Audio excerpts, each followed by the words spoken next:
If you think you already know everything about Over the Top, WW1, I guarantee at least one thing on this list will surprise you.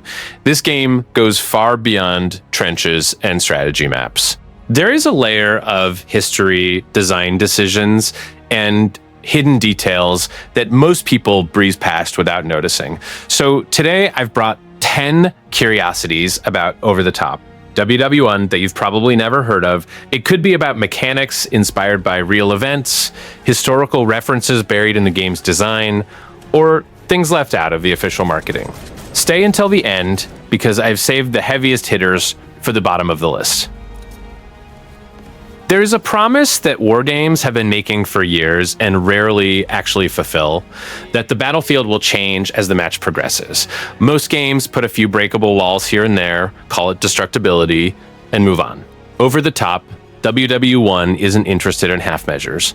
Here, almost everything on the map can be completely erased.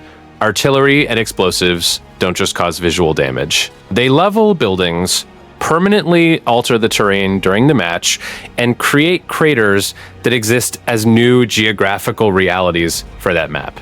That building that served as cover at the start of the round might simply not exist 20 minutes later, and the trench your team built could turn into an open crater with 2 or 3 well-placed shots. The terrain you see at the start of a match is not the same terrain you will find at the end of it. What this changes in practice is massive. In games where the map is fixed, you learn the routes, memorize the cover points, and operate on autopilot. When the environment is genuinely destructible, that strategy simply doesn't work. Every explosion creates a new route, every crater becomes a new ambush point, and every downed building forces both teams to rethink their entire positioning approach in real time. And there is something profoundly honest about this system when you think about the historical context. The trenches of World War I were exactly that. Environments that changed constantly under nonstop bombardment, where yesterday's terrain was not today's terrain. Over the Top, WW1 isn't just being visually spectacular with these explosions. It's telling something true about how that war actually worked. And that transforms every bit of destruction in the game into something that goes beyond a simple visual effect. There is a massive difference between a game that uses World War I as a backdrop and a game that actually cares about representing that period with visual honesty. Over the Top, WWS clearly belongs to the second group, and this becomes evident as soon as you enter the game and start paying attention to the details most people skip. The game features 12 battlefields directly inspired by the Western Front, the most brutal and iconic theater of World War I. But what really draws attention is the care put into the uniforms of the 3 playable nations: the German Empire, Great Britain, and France. Each faction has its own visual identity, built with real historical detailing, from the shape of the helmets to the color tones of the uniforms, and this completely changes how it feels to represent each side of the conflict. This level of fidelity matters more than it seems at first glance.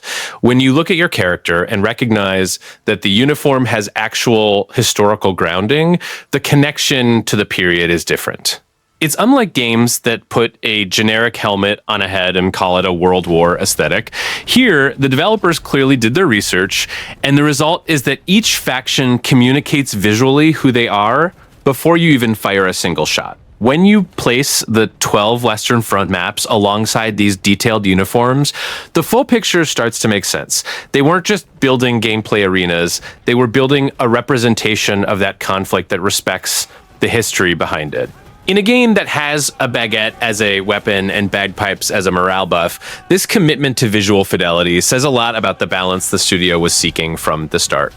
When you pick up a game for the first time and feel that the controls have a different logic, a depth that goes beyond what you expected, there's usually a story behind it. In the case of Over the Top, WW1, that story begins long before the game existed, in one of the most respected works in the history of the wargame modding community.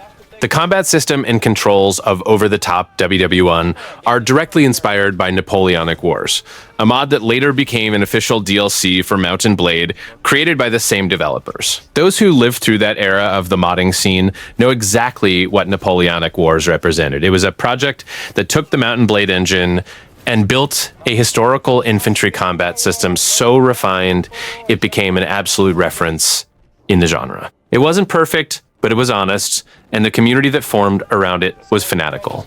This heritage explains why over-the-top WW1 doesn't feel like a generic shooter with WW1 clothes. The controls carry years of iteration, community feedback, and design decisions that were tested and revised within the context of Napoleonic Wars before arriving here. Every melee combat mechanic, every detail of infantry movement has a background behind it that most studios simply don't have. And there is something very special about recognizing this as a player, because over the top, WW1 isn't just another indie war game. It's the natural evolution of work that began inside a community of modders passionate about military history. When you feel that distinct weight in combat, that sense that every decision has a consequence, you are feeling the result of years of love for this type of game, and that is priceless. Look, we know World War I was one of the darkest periods in human history, full of suffering and tragedy in the trenches. But then the studio behind Over the Top, WW1, comes along and decides that amidst all that historical gravity, there is indeed room for a rock-hard French bread as a combat weapon. And I cannot stop laughing at it. France in the game has a secret weapon that is literally a baguette. It's not a knife. It's not a saber. It's not a revolver hidden in a boot. It's bread. You grab that baguette as if it's the most natural thing in the world and simply start slapping enemies inside the trenches. Does it sound absurd? Yes. Is that exactly what it is? Also, yes. And what impresses me is that it's not just a visual joke hidden in a corner of the game that no one will see. This is a real functional interaction where you literally eliminate enemy soldiers with French bread. The studio didn't just put it in the game. They fully embraced it. It became the official meme of Over the Top, WW1, the title's comedic identity, the calling card that gets people talking about the game on social media. And you know what's most genius about all this? They understood that absurd humor is a powerful tool for building a community around a game. When you see a clip of someone killing a German soldier with a baguette in the middle of the 1917 trenches, you share it, you send it to a friend, you scream, "I need to play this." It's exactly this kind of nonsense detail that transforms a competent multiplayer game into a cultural phenomenon. If you've played any online war game, you know that most of them give you 2 or 3 fixed points on the map where you can build a barricade, maybe stack some sandbags, and call it a building system. Over the Top, WW1 arrived and threw that idea out the window. Because here, you build wherever you want, whenever you want, however you want. The game's construction system is completely free, with no predefined points on the map. Unlike titles like Enlisted, where field engineering follows rigid rules and game-determined positions, here you take the barbed wire and sandbags and decide for yourself where to place every piece.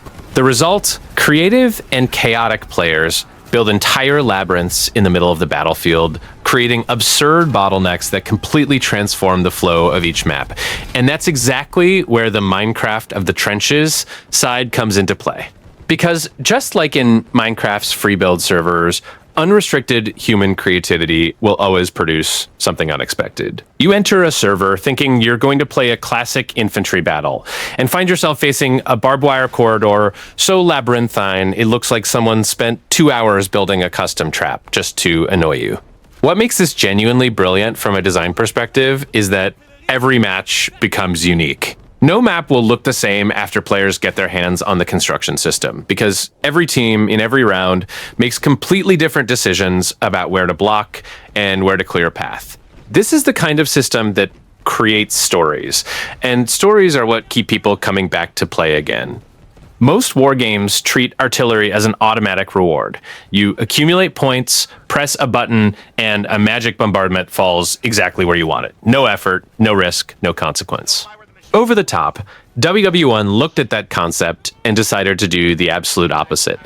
In the game, artillery must be operated manually by a real player. There is no AI calculating the angle for you, no automatic aim assist, no safety system to stop you from missing badly.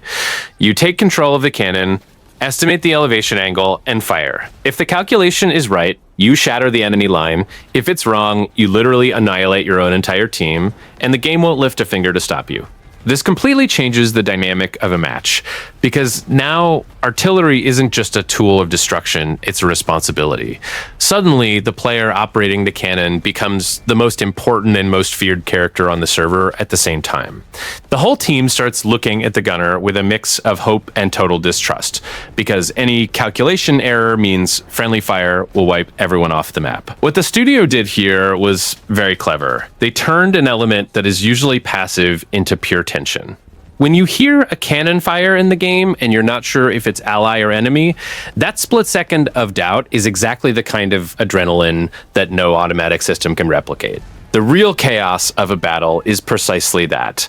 And over the top, WW1 understood this better than most games in the genre. When you find out the game was developed by just 4 people, your first reaction is total disbelief. 4 developers, not 40, not 400 like the AAA studios that dominate the wargame market. 4.